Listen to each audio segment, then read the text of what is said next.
We really love Weave because it's a play on our dad's last name, Weaver. Everyone called him Weave, but it's also weaving the businesses together. And so she came up with Weave Industries, and it really stuck, and it just fit a lot better with what our core business is.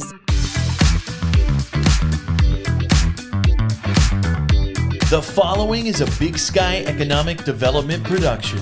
It's Mars B. And Kavo. And this is The Vault at 201 North Broadway. A business podcast. Where we bring you entrepreneurs, small business owners, and community leaders of Montana. To share their stories, expertise, industry insights, and strategies. And we are sharing them all with you every single week. You don't want to miss this. Learn how to better start, manage, and grow your business. And your leadership style. Tangible takeaways to save you time and improve whatever it is that you're working on. You're listening to The Vault. Thank you to the Small Business Development Center for sponsoring The Vault at 201 North Broadway. The Small Business Development Center offers free personalized support from business plans to financial projections and beyond, empowering small businesses to thrive. Reach out to us at bigsky.economicdevelopment.org. Today, we have the pleasure to have sisters Jennifer and Jeri joining us today to talk about business, branding, and sustaining a family legacy. So in 2018, 6 of your companies merged into a single consolidated legal entity called Weave Industries. What events prompted the consolidation of your 6 companies into the unified legal entity known as Weave Industries back in 2018? Well, Warren Transport was founded by my father, Jim Weaver, back in, I want to say 1984. Okay. And at the time, he owned Montana Limestone. So it's a quarry that's in Warren, Montana, that's just south of Bridger, a limestone quarry. Mm-hmm. He did trucking as part of that. So he founded Warren Transport to haul the limestone to power plants and other places. And then over time, he started many new businesses. So he started a business called Quarry Services that does load and haul operations for other limestone quarries and so on and so forth. And at the time, attorneys had told him that to protect him from liability, he should start a new business for each line of business, so a new legal entity. Oh. And so thus, over time, there were 5 separate operating companies. Wow. And prior to 2018, they're just managing 5 separate companies was a lot from a back office standpoint. So, especially if they're, very closely related, they're different revenue streams. So, right. And then, so the whole purpose of doing it in the first place was to protect from legal liability. But through various things that happened over time, we found out that it's not necessarily a protection. It all goes back to the owner of the businesses, regardless of what business something might happen in. Yeah. So prior to 2018, just from a payroll perspective, an accounting perspective, developing financial statements for 5 separate operating entities. Oh my gosh. It's like reporting all year long. Yeah, it was a lot and took a lot of effort to manage it. And it was difficult because we spent so much time on back office functions that it was a distraction. Yes. And so in 2018, and Jen, it was also hard when the companies wanted to work together. So if, trucking hauled something for Corey, they had to do all this interoffice billing. And it just became a nightmare. Absolutely. Yeah. The interoffice billing. Wow. I can't forget about that. Yeah. So you're like, I blocked it out. Here's an invoice. Like you just walked down the hall, give out someone an invoice, and wow, okay. Yeah. So just a lot of work that was unnecessarily having to be done was just taking a lot of resources and time. So when we decided to consolidate all the businesses, we consolidated all of the businesses under Warren Transport, Inc. as the sole legal entity because that's where all of the semi-trucks were. That's where a lot of the real estate's at. And so we didn't have to update a ton of title work. We consolidated everything into Warren Transport, Inc. And so it still remains the main legal entity today, even though we're doing business as Weave Industries. Okay. So were you guys both there at that time when all of this, because it sounds like your dad he started a company, then he saw another need opportunity, so he added, and then he saw another, and then it just kind of kept getting serial added. entrepreneur. So Jen was there at the time. Jen's been very heavily involved in the businesses since 2010. Okay. So about 14, coming in 14 years now. But both of us, as we were talking about earlier before this started, have been involved in the businesses since we were kids. We both were, had to work there during high school, during college. I used to dispatch trucks. I started on the wash bay. I got fired from the wash bay. What? No, yeah, tell us about this. This is interesting. Conversation with Dad. It is not a fun job. The wash I bay. think I would be bad. Yeah, at I showed that. up thinking I could wear a bikini. You cannot wear a bikini when you're washing lime and coal off of semi trucks. You have to wear coveralls. Getting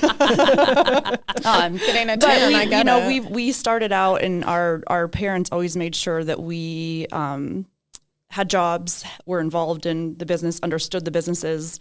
We rode along to everything.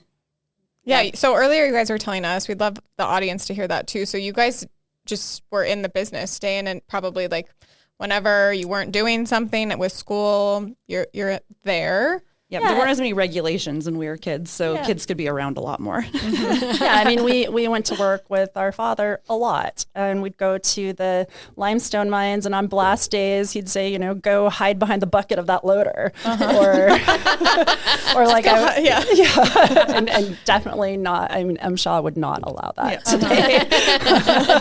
Like we wouldn't do that today. You guys turned out fine, though. Yeah, totally fine. And we our babysitters were truck drivers. So Just riding along. Just ride along for the day with the drivers. So yeah, I mean, we grew up in the business. In fact, our great grandfather was in construction and trucking. He had some of the first motorized gravel trucks in the state of Iowa. Wow. They ended up branching into limestone mining, and my dad's father passed away when he was 19. And so he was really young, and him and his brother took over the businesses. And then my dad ended up taking over the businesses in Montana. And so that's how we ended up here. Oh, got it. Okay. So you guys were kind of spread out a little bit and then grew into Montana. Yeah. Yep. So you guys grew up in Montana. So Yes, I was, mostly. we grew up in Montana. I was born here. Jeri was born in Iowa, and then we moved back.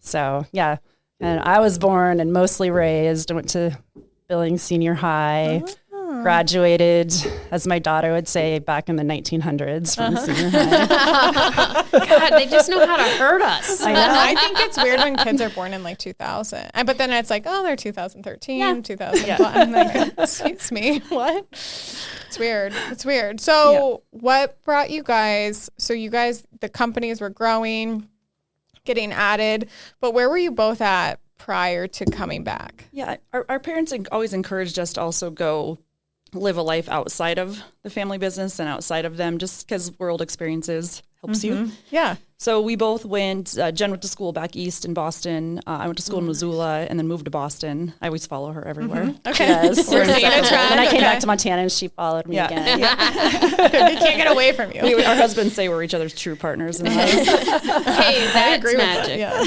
But yeah, we after college, I stayed in Boston, got married, worked in software marketing for almost 10 years. And then my daughter was going into kindergarten, and it was such a rat race out in Boston. And we were looking at private schools for kindergarten, and then we were like, oh, this is so expensive. I think we should move to the suburbs. But then you've got such a long commute. And then I always had, my parents in my ear, like, we have these family businesses and we'd love you to be more involved. And then it just started to make sense. Like, once you have your family, you're like, wow, Billings, Montana was such an amazing place to grow up. And so we came back and made the move, and my husband started working for Stillwater Mining, and I started working for the family business. And so our father was not an easy person to work for. He had very high standards, and nothing was ever given to us. It was like we had to work for everything that we You're ever getting got. fired from the car wash. No, it's true. I just had to go start cleaning. Then I got moved to the cleaning detail, so inside the office. My son wants to start working for us. And so I said, well, you got to start in the wash bay. And he's like, I will. I was like, you're going to hate it. But you have to do it. It's a rite of passage. It's a rite of passage. Yeah. So You just say, do what Aunt Jeri did and just wear a bikini, wear a and then bikini you'll and get then you'll kicked get off. kicked out. Sounds right. And then you'll move into inside to clean. But Jeri came to Boston. Yeah, I had a similar path, a little different than Jen. So I came to Boston. Jen got me Jen's husband got me my first job in Boston, and kind of worked my way up also in software marketing. Worked for startups for years. And then we both had the same boss at different companies. Did. And it's just Oh, weird. wow. Yeah. Okay, so you guys really can't get away from each other. Yeah, we can't get away from each other. We're, like I said, life partners. And then I ended up working for Oracle. They acquired one of the companies I worked for. So I worked for Oracle for about 15 years. Oh, wow. And spent a lot of time in product marketing, product management. And I'd say I got the best of both worlds, because I know how to be lean and mean as far as the startup goes. We have no money, you're asked to conquer Everest. And then I, switched to Oracle, where it's a whole different ballgame, where you have tons of resources at your disposal, but you have to play the political game of working for a big company. So it's really been nice that Jen and I have been able to bring some of these corporate skills back to Weave Industries. And like I said, our dad, started it from the ground up. So we've been able to bring a lot of ideas and kind of talent and ideas, especially when it comes to branding, marketing, HR, employee relations. So can you guys talk a little bit about that? So having such great experience out of market, living somewhere else, which I do think is valuable. I am from a small town and then moved to Billings, but I'd love to travel. So experiencing those things, what are some of those things that you have brought back and implemented now that you're both together working there? Yeah, I would say that especially as we were going through our rebranding efforts, so Oracle had just gone through a big rebranding while I was there. And so I was able to kind of ease everybody's minds that this is hard. You're going to go through growing pains, but the reality is we have to do it. We had a lot of confusion when it came to our brands, as Jen calls it. We were having an identity crisis when it came to how we were look. We had 5 different logos. We had 5 different color palettes. We had because we consolidated our businesses when we consolidated them in 2018. We kept the branding. All of the business divisions had their own unique logos and look and feel, and there was so much work to do just in the consolidation that we said, well, let's just keep it the way it is for now. But that wasn't the best thing to do. Because question for you on that, were those people in those entities pretty brand loyal to that specific, we're the limestone division? So we have, for example, environmental materials in the Bakken, and environmental materials, we market a drying agent product, which is a blend of fly ash and limestone to the drilling rigs, and it helps dry up drill cuttings. And there was such a specific brand identity that when we consolidated the businesses, all of the people that were boots on the ground, they said, hey, we need to keep our look and feel. We need to, so there was some of that. Yeah. There definitely was. And I think over time, we just became more cohesive as one unit and had more buy-in from our employees to say, hey, we're coming together. How did you get that buy-in? Yeah, how did you keep your employees that engaged throughout that process? Because I've been through a merger, and it is, and not that this would be a merger, right? But because you're consolidating, but it does feel like a little bit of, you lose a little bit of yourself because you're in this stream. So yeah, and I think we worked with them. So for example, as Jen was saying, environmental materials, we had the color palette was blue and yellow. And so we kept that same color palette. And so we tried to tell them they're not really going to notice that much change and shift in the logo. We still kind of kept the colors, and we still had it. We also, said change happens, right? Change is it's inevitable, right? It's going to happen within a business. And so it was Jen and I's job to ensure that everybody kind of got on board with it. So we talked about the importance of, brand cohesion and making sure that we were one company, and, that we're not these individual companies anymore. We're one unified company with multiple divisions. And so I think it was just communicating with the teams and ensuring them that this doesn't change their roles. It doesn't change what they're selling. It doesn't change anything. And it's our job and it's their job to communicate that to our customers. No, I think that's really important. We have a little bit of that, I would say, just within Big Sky too. It's unique because we have federal programs that you can't get rid of their logos because they can't go away into mind. It's a thing I've been dealing with for 5 years, but it's, getting everyone to buy into the bigger entity, I think is exciting, and it's a change, but challenging. Yep. And I think it also helped that Jen and I could say, back to your original question, we could say we've done this before, right? We have experience doing this. We don't have a marketing team. We have our recruiter is now in charge of our marketing. And before that, I did all of our marketing. Jen did all of it, and we still do it. But we're able to help guide and help really show the team, how you can grow. But we don't put, our marketing dollars don't go into things like marketing collateral and marketing campaigns that go out to customers, because most of our business comes from word of mouth. Yeah. Mm-hmm. So most of our marketing dollars are actually spent on recruiting. Mm-hmm. So that makes sense why a recruiter does it. Yeah. Because a lot of your guys' services, which maybe we should just touch on a little bit for those listening to understand.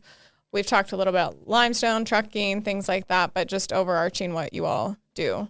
Because I do think it would be word of mouth, right? Because you work with one big company and then that spreads. Yeah. So Warren Transport is our largest division, and Warren Transport hauls for the energy, oil and gas, mining, construction industries. So we haul a lot of dry bulk commodities such as coal and limestone, and we haul a lot of cement. We haul most of the cement into the city of Billings, and so we have a lot of specialty trailers in Warren Transport, like pneumatic trailers and belly dump trailers, and we haul large loads with our trucks. So usually we haul doubles, and there's a lot of heavy tonnage going down the highway, and drivers that can do the doubles and things like that. Yeah, I mean, it's really hard. Like, we're talking about recruiting drivers. Well, we can't just hire somebody that went out and got their CDL 6 months ago. No. So, safety is so important to us. And so we have extremely high standards for the drivers we hire, and also for them to be insurable. So they have to have years of experience, and not only just experience hauling singles, but they have to have experience hauling doubles. And so it definitely does make hiring difficult. And that's one of the reasons we put so many dollars into recruiting. So that's Warren Transport division. And then Quarry Services is our mining division. So like I said earlier, that our family, their core business was limestone mining. And so he actually sold Montana limestone back in about 2000, but because of all of the experience he had operating heavy equipment and managing the load and haul operations at mines, he saw an opportunity to step into doing the load and haul operations at the Graymont limestone mine in Townsend, Montana. So that's the core business of Quarry Services, is load and haul operations for Graymont. And then construction is something that we always dabbled in. And, my father had a background in it, but we never really launched it until, I want to say, about 2020. We really started saying, like, this is something we want to grow. And so in 2021, we brought on some dirt crews, concrete crews, and have really grown that business in Yellowstone County. So it's civil site work, construction. Okay, I was going to ask, like, what kind of construction? So a great thing is we just did the Skyline Trail. So that was one of our big projects. Yeah, I saw you guys in those photos. Yeah. So it was really, so that's a great way to think about the type and scope of work. We're doing the site work, everything on the ground, the grading, the excavating, the concrete. We'll manage the whole process for everything that needs to get the site work prepped and set. We do not do vertical. But I mean, that's a big part. Yeah. Okay. You're like, no, not that. No, that's really cool. So, and you guys all have that in-house. I mean, you have different divisions of people doing that work. Yes. Which it makes sense. I mean, if you're hauling the cement anyways. Yeah. And then I mentioned environmental materials earlier. That is our business in the Bakken oil fields. Okay. So we market and sell a drying agent. And how my father got into that is we used to haul off fly ash, and we still do, from power plants. And then there was a beneficial use to use that product in a recycled way. Oh, that's great. Yeah. In the oil fields. So that's how that business got launched. And so and then we have a real estate division as well, which manages all the real estate that a lot of our operating companies leverage as well. And then we have some property out in Lockwood that's going to will be great to look at developing when the bypass goes through. Oh, awesome. So it'll be a nice, fun that project will that be we're exciting. starting to work on. Is it in the Lockwood, Ted? It is. Oh, how exciting. I cannot wait for that to get going. We're working on a really big video project. And so we're out there. I'm with a videographer that's doing these big he does economic development videos. And so we're out there with the drone. He's getting great footage of it. The trains coming through is such a beautiful scene, and I can't wait to see it actually in the video, because I'm like, there's so much great potential out there for Billings. It's just getting the bypass and then getting infrastructure out there to get things going. Absolutely. And Lockwood is such a great community. That's exciting for you guys. Yeah, Lockwood is great. That's where our headquarters is. We're based in Lockwood. We have Lockwood and then 6 other branch locations in Montana and then North Dakota and South Dakota. So spread out in the region. Yep. Yeah. Mm-hmm. We're at in South Dakota and North Dakota. We're in Rapid City for South Dakota, Cool. and we're in Killdeer, which is by Dickinson in North Dakota. So close enough. I mean, both of those. Rapid's probably 6 hours. Yeah. So you have 5 different divisions that you have to brand. So what did that branding process look like during that consolidation? I know you kind of said that you kept some of the colors and things, but what was that whole process? And did you get a whole new logo? Just kind of explain, because some people listening are probably going, I probably should rebrand. Yeah. We started out thinking, do we need to hire an agency for this to help us figure out the direction we're going to go? But the more Jeri and I talked about it, and we talked to the team a lot to get buy-in and their thoughts on our branding and what we were going to do.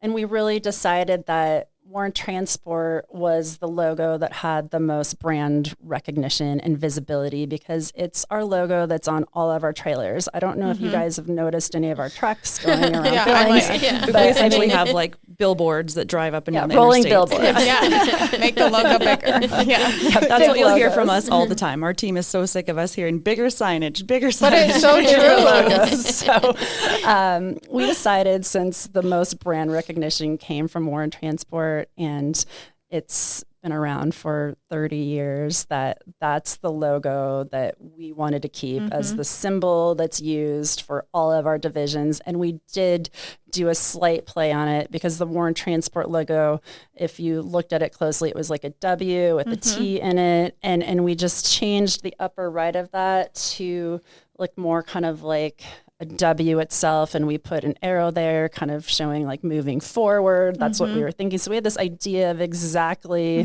what we wanted to do. And so we kept the Warren Transport logo, but then again, with all of the divisions, they all had their unique look and feel and colors. And so we decided to keep the color palette of that division, but give them the logo that came from Warren Transport. But then we kept the Weave name. So we really love Weave because it's a play on, our last names, Weaver, our dad's last name, Weaver. Everyone called him Weave, but it's also weaving the businesses together. We said, we want to keep Weave. We serve multiple industries, so thus Weave Industries. And so, well, and I have to say, on the industries part, we used to be Weave Management Group, and Jen and I were like, well, do we just make it Weave Group? Do we ever have to give kudos to Jen on this? Where she said, it sounds too much like a consulting firm. It sounds like we're not sure, it's not clear that we support multiple, that we go out, we support multiple industries. It's not clear that the divisions that we have. And so she came up with Weave Industries, and it really stuck, and it made it just fit a lot better with what our core business is. And so kudos to Jen on that one. Thank you. Yeah. So when you guys moved back, just walking back a little bit, what were your roles? So you came back sooner and then you followed. Like, what were those initial roles? You've grown up working in the family business, so you've done some of these things. You probably have a pretty good understanding of like what's going on in each. Yeah, when I first came back, I started working mostly in marketing, helping clean up our websites and cleaning up our presentation materials, and started working in customer relations. And then eventually I ended up heading up human resources. And then from there, I was involved in a lot of different corporate development activities. So I headed up the consolidation of all of our businesses under one legal entity. That was probably a lot. It was big. I mean, it sounds like, oh, I just did. It's like, no, I did a lot of work over this. There's a lot of work. And I think it's important to note that when it got consolidated, it allowed the companies to create a board, right? With before a single board of directors. There used to be like boards for each of the companies, but it was not cohesive. Yeah. So that was a great way for, our father to, Jen was already heavily involved, but it was a way to start getting me re-involved. At the time I still lived in Boston.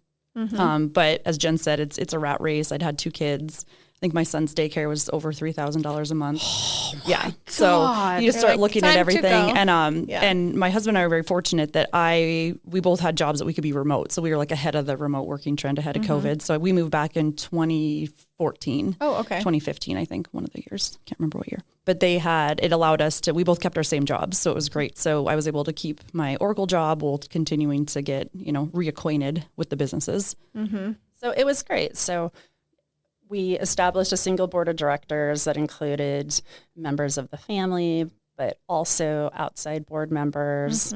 And so the board was really able to provide a lot of solid direction to the companies. And it's been a really nice function for the group. And it also kind of helped provide cohesion when bringing all of the businesses together under one umbrella. So that was really great for us. And that's when Jeri started getting very, very involved back in 2018. And then, I just really became my dad's right hand over time. Like I worked with him constantly, so closely, and learned so much from him. And I really had a strong hand in developing our current executive leadership team. So back in 2021, the board elected me to be chief executive officer. Wow, yeah. So, and my dad was excited to fully retire. So during all that time, we'd been working, just having Jeri on the board and me there was a form of succession planning, but we'd also been working a lot on estate planning.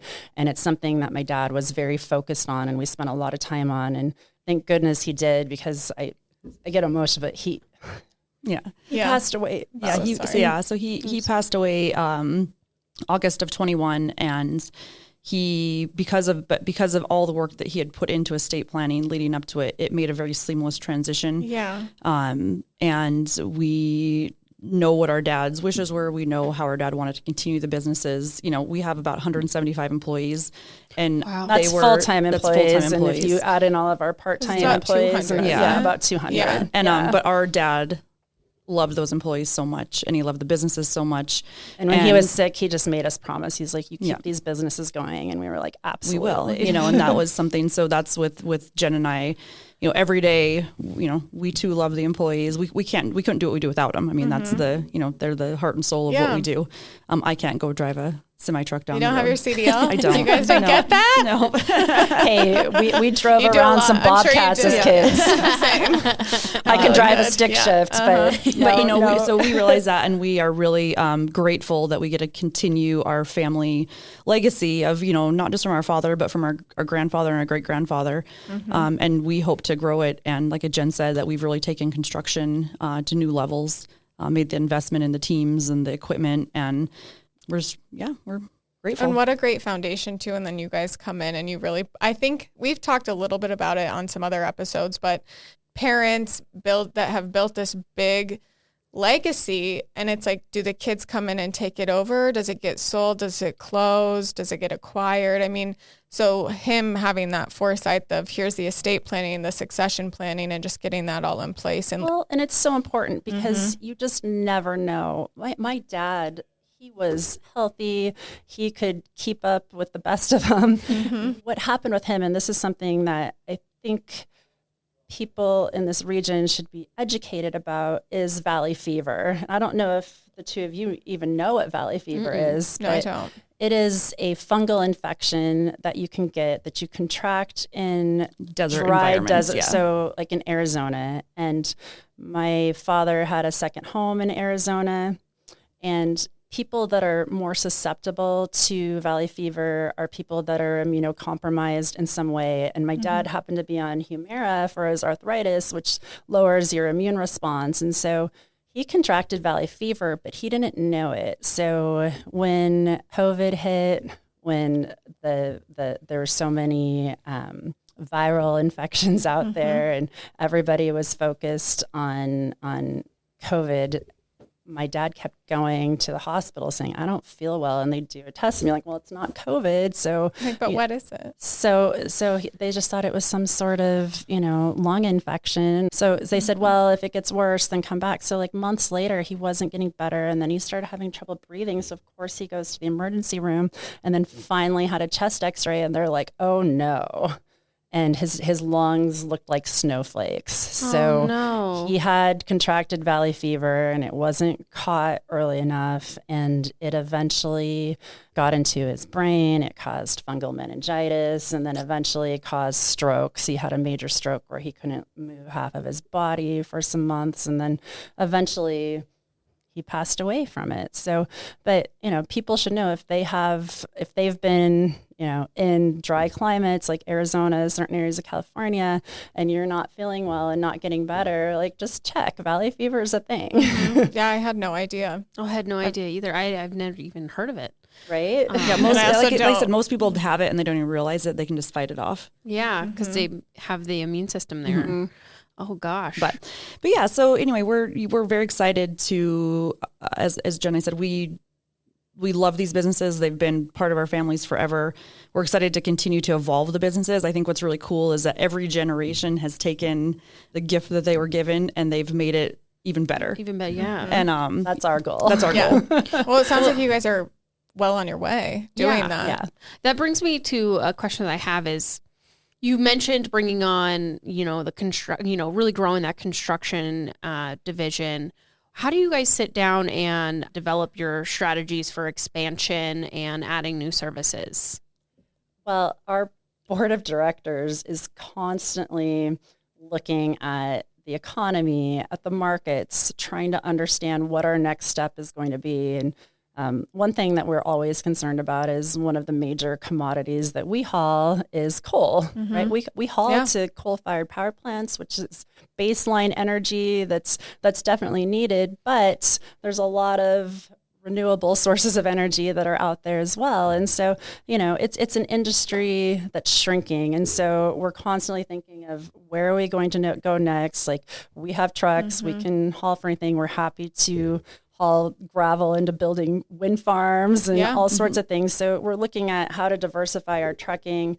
We're looking at and we have a chief commercial officer who one of his he wears many hats. He's our, like Jen said, our executive team is fabulous, but one of his tasks is development and figuring out. So Jen and I come up with a lot of crazy ideas. And as does he, and it's his job is to really vet initially, like, is this something that we should look into? I would say for every 10 ideas, 9 we pass on, from maybe across the board. Every 20 ideas. Yeah. You're like, this one is good. Yeah. And so, but you have to keep looking and growing. And so we're always open to ideas. I think that's the most important thing is being open to it, but also being really realistic, as Jen said, about the economy, about the, state of our other, divisions and the state of our business. And we're very lucky that we're in a really good spot right now. But we're also, aware of the what's going on. Yeah. Yeah. And I think it is interesting. Like my brother was working in the coal strip mine prior to them shutting that, but it was like really going really well. All of the power plants were on, and then they started to one by one close one down and then go through some layoffs. And we have a lot of opinions, but we probably won't get into that. No, that's okay. I think maybe I'll do. But so I think it's interesting. But luckily we that. haul into coal strip as well. We haul from Rapid City. We haul limestone into coal strip, and the power plants use limestone to clean their flue gas. It helps the environment, and there's clean coal, carbon capture technologies. And like we said, a lot of the companies have figured out how to use their waste products, right? So companies like ourselves take the fly ash and mix it into a recyclable product, right, to help solidify liquids in the oil fields. Which is so cool. I had no idea. I mean, like just hearing like all of the things that I mean, because they're regulated, everything's super regulated, and everyone's doing what they can to reduce any not waste and recycle and do what they can with the waste. I'm just gonna say, my mind is blown because I didn't realize you guys did all these things. I don't know if I did necessarily. And then I'm like looking on the website. I'm like, oh my God, they have like all these things going on. I know. It's like, I'm like sitting here. I'm like, busy. don't like keep your cool, Kayla, but like talk about some bad babes here. Right? I know. So you guys so you talk about the board, but like, how is it day to day? Like, do you guys have family meetings? Are you going on family vacations where you're deciding other things too? We're together all the time. We're together all the time. Tell us the details. Because it's just each other's true partners in life. Whether our husbands like it or not. I think fortunately, Jen and I have really supportive husbands that are totally fine with us giving it our all where we need to. So I think like day to day, every day is different. I mean, that's exactly what we spend, a lot of days here at our corporate office. We spend a lot of days on the road. We have some fun perks to our job too. So next week, Jen and I are going to, we have a captive insurance meeting, and then Jen sits on the board for us there. We self-insure for our auto insurance and our healthcare insurance. And unfortunately, they have to meet in Belize. I mean, that's the next place. So unfortunately, that's what we're doing next week. Yeah. Guys, I'm so sorry you have to do that. That's terrible. It's really tough. But we really believe in communication. So we communicate with each other constantly. That's what keeps us on the same page. We communicate with our board. We meet all the time. But one of the best things I think that we do to keep our executive team and our managers together is each of our divisions has a general manager.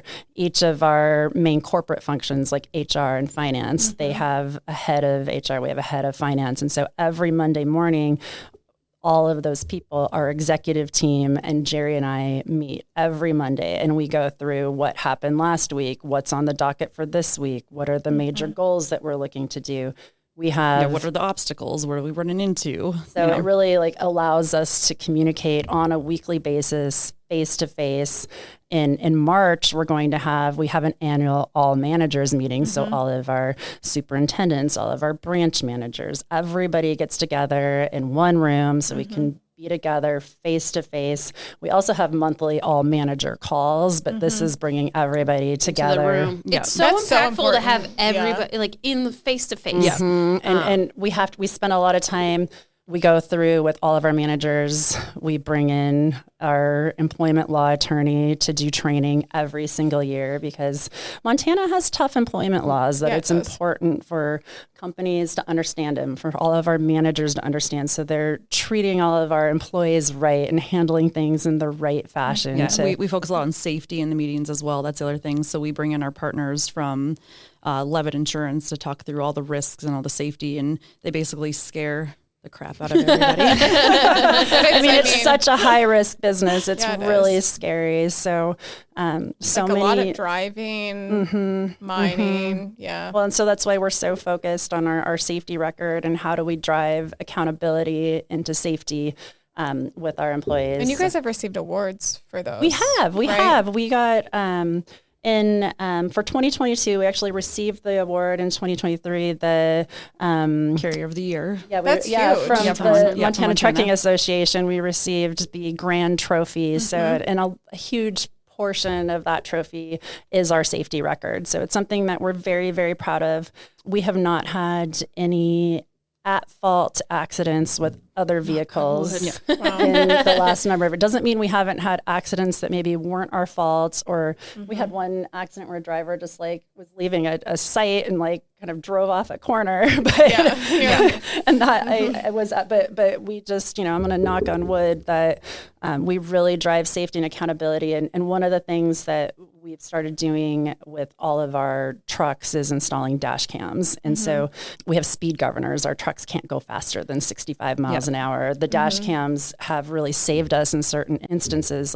75%, I just read, of motor vehicle accidents with large trucks, with semi-trucks, are caused by the motorist.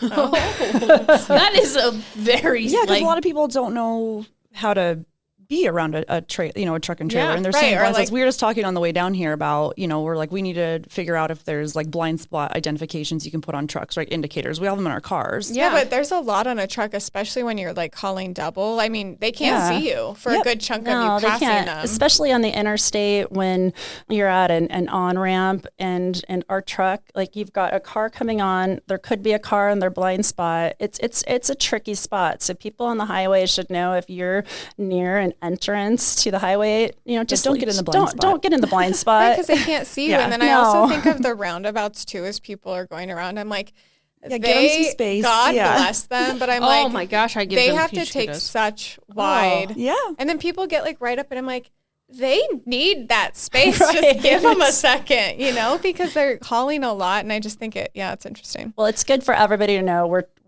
We talk to our kids about it a lot. We're part of this Share the Road campaign where we'll bring a semi truck to one of the local high schools That's so cool. and have our truck drivers there talk to them about where the blind spots are and what it's like, and to get in the truck and see what they see. So That's really cool. yeah. I have a question for you. So you have you mentioned almost 200 employees. How do you keep a culture with that many employees? That's a really good question. First of all, a fantastic human resources team. So we really care a lot about bringing people together, not just in meetings, but also to have fun events at work. So whether it's the holidays or whether we're going to do a barbecue on the weekends, and Jeri, Or tailgate parties for Cat Grizz. or driver appreciation week. Like, we care about our employees so much. We want to be an employer of choice. We want our employees to be excited about working for us. We want to do well so we can share with our employees and give nice bonuses. Yeah. And luckily, we've been able to do that. And, we focus on it all the time. So I think it's just, letting employees know that you care and you're communicating and listening to feedback and incorporating that feedback. Yeah, and sharing, what's happening in the different divisions and across the world. So that's what, we know everything going on because this is the world that we live in, but we forget that they don't always know what's happening. They're not in your conversations. So we have an internal newsletter that we send out once a that's month. We have, an external newsletter as well, but we want to share what's going on. We do high five awards that anyone can give to any employee. We have an employee hardship fund. So if employees are having trouble, there's an unforeseen circumstance that comes along, we want to be there to help them, and that's where a lot of our dollars go to. So we have PTO donations, so everyone can donate PTO to employees that may be in need of it due to, again, a hardship request. And I think culture is doing all the little things, right? And little things that Jen and make it big. Yeah, and one of the things that Jen and I harp on all the time, and back to the, it's bigger signage, and then we also are like snacks. We're like, please get in the driver lounges at all the branches. We're like, we want snacks for these guys. Like, make sure there's, easy water, bottled water for them. Make sure that there's healthy snacks for them to choose from. And where it gets those little things that if they don't have to go into, Town Pump and grab snacks, and they can just get it right there. You guys are my favorite. I am talking all the time. I say we need snacks. Yes, snacks. I feel like we always have food around the office. That's like, very I swear true. Patrick's always eating something weird in the fridge. Like, the only time he eats, you see him eat, is like some pizza from like a week ago in the fridge. Just kidding, Patrick. But yeah. We always have like snack. We just had a chili cook-off last Friday. We which did. was We had a chili cook-off, which if you guys, that's fun. That would be something so fun. Yeah. We had, and I was super surprised. We had 9 chilies entered. with Rock 31 and Big Sky. We team. did a whole Yeah. building-wide chili cook-off, and it was blind vote with everybody got 5 beans to I'd vote love for. that. And I then they like just put them that. in the cups. So it was just a complete blind, and then the winner got a $25 gift card to Zest. Fun. Yeah, to kind of go along with like the cooking theme. I like and that. it love was Zest. so much That's a fun. great I don't store. think we've had that many like people like congregate into the Zoot for one of these events, because we've done like a building wide potluck, but this was like This people was were the like, big one. yeah, All and right, we'll have to note they it. were like, Yeah. I've got to try every chili, and like they were like everybody was trying all 9 chilies. It was crazy. insane. Yeah. So as you guys have had really great marketing backgrounds, and then done a lot of things for your own company. What are some tips that you have for other businesses listening Kayla kind of asked it, but like other tips, things that you guys do that you found a lot of success with that maybe like a smaller business could benefit from and or a larger scale company? Yeah, I mean, I think one is choosing the right partners. So we have really great partner companies that we work with. So Dusty Young at Jen, correct me if I'm wrong, it's copyright printing. Okay, I got it right. Yeah. So he is who we partnered with when we knew what we wanted for the logo, and then we just needed somebody to take what was in our head and get it on paper for us. And so I think, choosing the right partners. We also partner with Rebel River for all of our online marketing, Rebel River, and graphic imprints for all of our merchandise and everything, and they've all been super helpful. So I think choosing the right partner is key. I think we said communicating, so we would bring kind of smaller focus groups in and kind of test out some of our ideas and see what there is. We have a lot of feedback all the time on like where the logos should be on hats, and it shouldn't be over here, it should be here in the middle, and making sure that we hear that from everybody. Well, brand standards and consistency are very important. And coming into the company with a marketing background, it was a little cringy to just be like, we're not using any brand standards. And so I think communicating with employees, like, this is the colors that we need to use. This is the look and feel. These are the vendors we're using. This is the vendors. We only use these vendors. And having a single point of contact within the organization that's actually allowed to order merchandise. Right. It's so important. Manage the website, do all the just to keep the consistency, because we still have room for improvement, but we've come a long way from where we were. And so consistency and communication are really key. Because every time someone's out in one of those hats, you want them to all look the same. You can't have different fonts. You can't have, we use some different colors, but they need to be approved your colors. Yeah, exactly. I think that's really important. So Jeri and I we get like, the cool. Yeah. I love I'm wearing that. one of our flannel shirts. So that's cool. We like to go. We go buy our own shirts and then we're drive them crazy. We do that for a couple programs too. Yeah.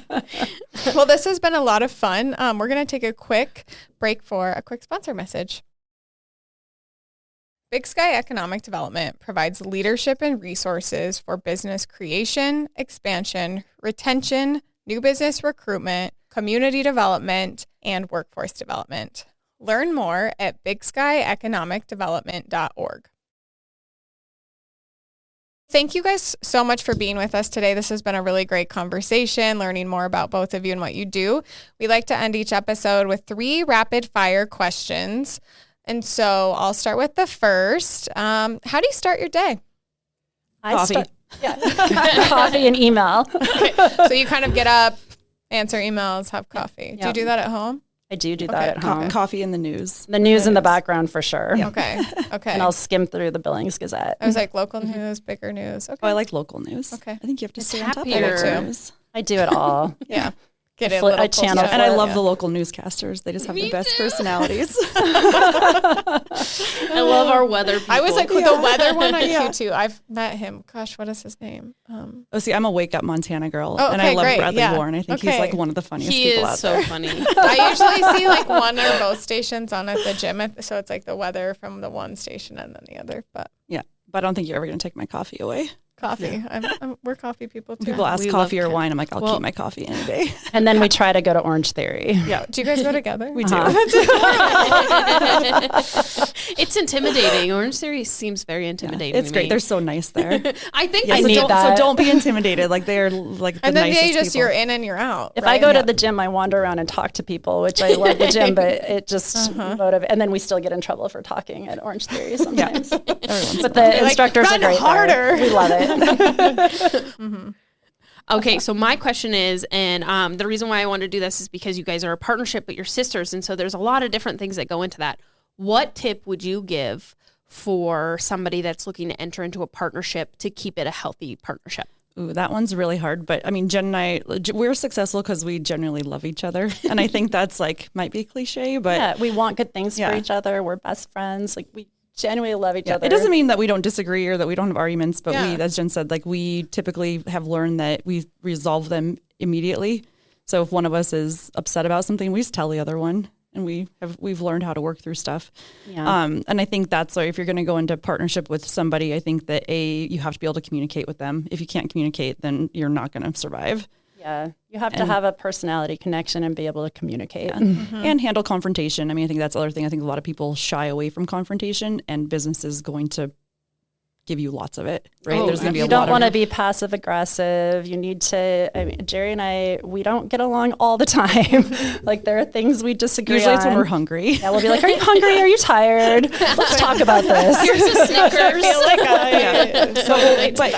But we'll both just lay out, our opinions and lay out why we think something is, and we'll, sometimes one of us has to give, and but not often. I'd say most of the time we kind of have the same mindset. We think a lot alike. Yeah, and owning a business together, we're very careful about making sure that we take equal amounts out of the business if we're going to, right? So Or put equal amounts in. Put equal amounts in, right? Like it's all, we just try to keep it fair, and we try to communicate and not do something major that the other person doesn't know about, right? Yeah. And there's mechanisms in place so we can't do those, right? I think we have delegation of authority across the board for, what each tier of people within our organization can and can't do. And but it's all about communication. I mean, I think that's the number one thing that people get held up on sometimes. And it sounds like you guys have really good trust with each other and trust each other in your areas that you're working in. And we have a great team. I mean, our team is amazing.